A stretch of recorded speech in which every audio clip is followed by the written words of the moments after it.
Welcome to another episode of People Pod.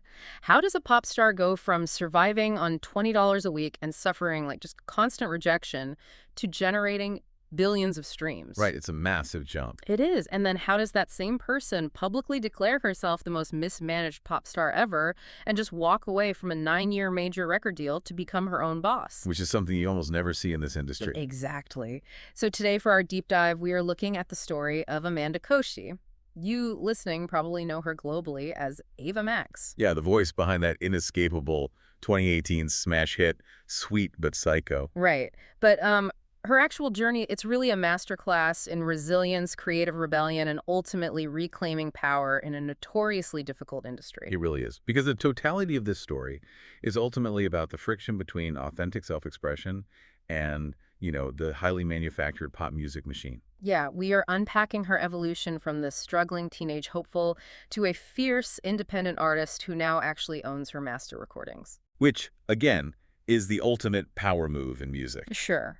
But to really get it, we have to start the foundation. We need to explore that deep-rooted resilience she inherited from her family. Right, because her family's baseline for survival was incredibly intense. Yeah, in 1991, her parents fled communism in Albania. Just packed up and left. It is exactly. And they actually lived in a Red Cross-supported church in Paris for an entire year. Wow.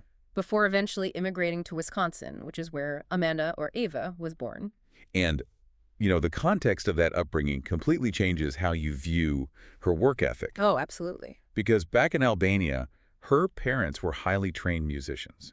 Her mom was a classically trained opera singer. Right. And her dad was a pianist. But in America, they didn't speak English, and those artistic credentials meant basically nothing. So they were just grinding. Yeah, they were each working 3 jobs just to survive. So Ava grew up watching that sheer exhaustion every single day. And despite all that financial struggle, her musical drive started so early.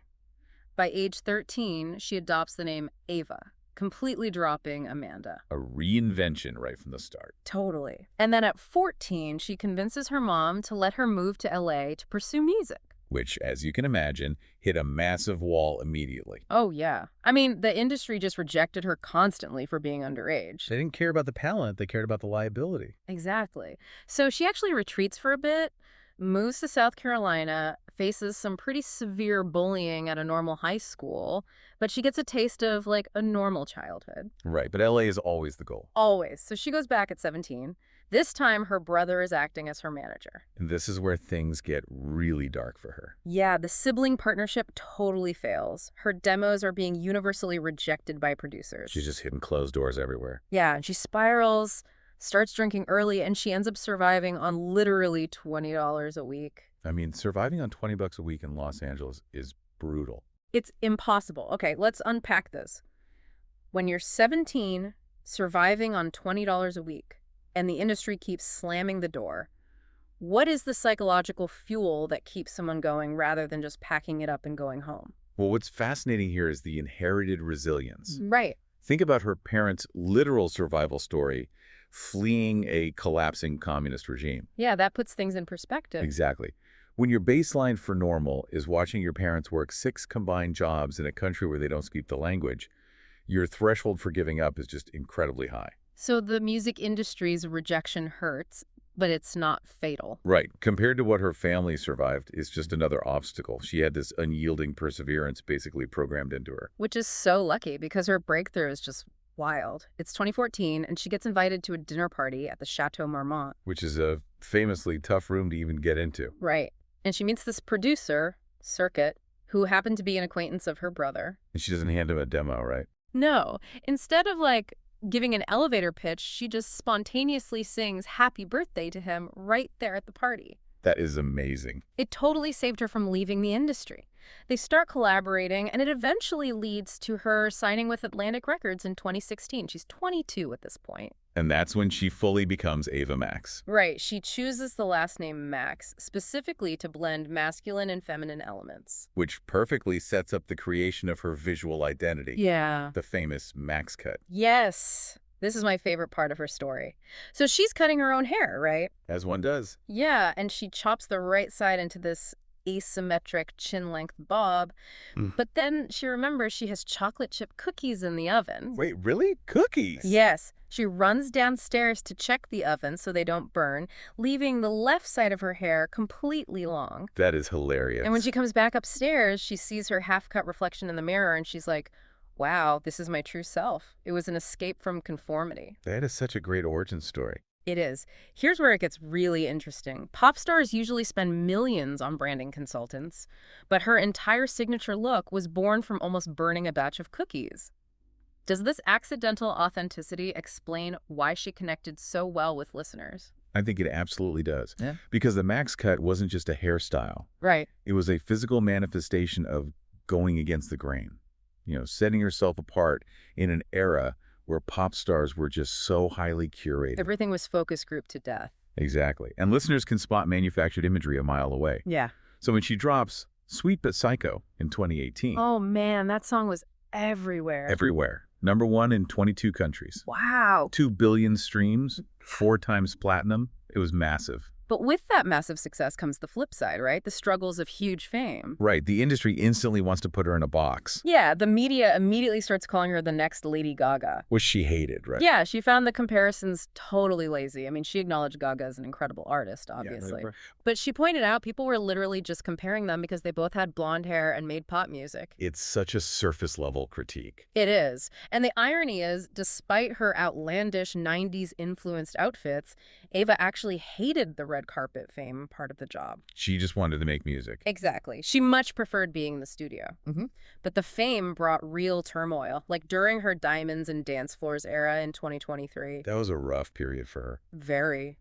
The album was written during a really difficult personal time involving a brief romance and then a huge falling out with her longtime collaborator Circuit in 2024. And that's not even mentioning the physical danger of touring. Oh my gosh, yes. The concert violence in 2023 was bizarre. It was a whole wave of it across the industry. Yeah, just days after Bebe Rexha got hit by a phone, a man literally jumped on stage at Ava's LA show and slapped her so hard it scratched the inside of her eye. It's just horrifying. Being a global pop star sounds like navigating a minefield while wearing rhinestones. I mean, the industry forces female artists into these boxes. Either you're the new Gaga or you're a literal target. If we connect this to the bigger picture, this is exactly how the music industry commodifies female artists. They turn them into products. Exactly. They strip them of their humanity, which leads to this dangerous lack of boundaries from critics and, unfortunately, from fans, too. Which completely sets the stage for her rebellion, the Don't Click Play era in 2025. Oh, the chaotic rollout. Total chaos. So August 2025, she's supposed to release her third album, Don't Click Play. Right. But then she just cancels the North American tour and goes on a sudden social media hiatus. Just vanishes. Yeah, she just posts, busy over here evolving. And when she comes back, she does not hold back. Not at all. She comes back with this explosive claim, publicly saying Ava Max is the most mismanaged pop star ever. Blaming a transition in her management. Exactly. But the result of all this friction is that the album totally flops commercially. Yeah, it missed the Billboard 200 entirely. It did hit number 12 on the dance charts, but still. So what does this all mean?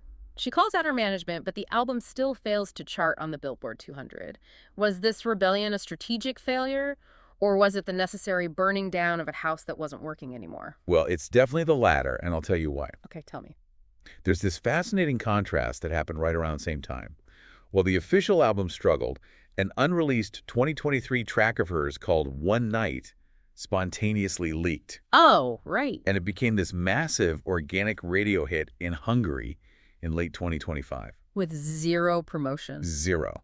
It spent 14 weeks on the chart. So that proves that her core connection with audiences was fully intact. The music wasn't the problem. Exactly. The problem was the corporate machinery holding it back. Which leads us to 2026, the culmination of this whole journey.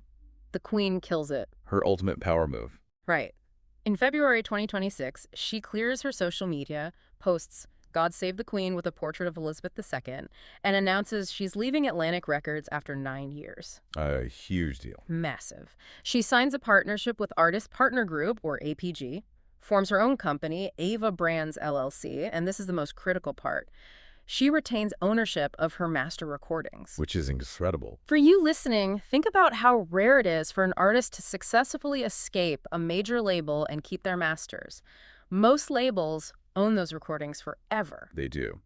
This raises an important question. What is the future of the recording industry? Yeah, where is this going? Because Ava's move represents this major shift. Yeah. Artists are realizing they don't just have to be the product. Right. They can be the CEO, which she proved by triumphantly releasing her aptly named single, Kill It Queen. Followed right up by Out of Your Mind. She proved she could do it entirely on her terms. She really did. It just leaves you with this provocative thought, right? If an artist like Ava Max, who generated billions of streams for a major label, feels she has to start her own company just to release music properly. Yeah, what does that say about the traditional record label model? Exactly. Is the era of the manufactured major label pop star officially dying, replaced by the artist as entrepreneur? It certainly looks that way. It's definitely something to think about.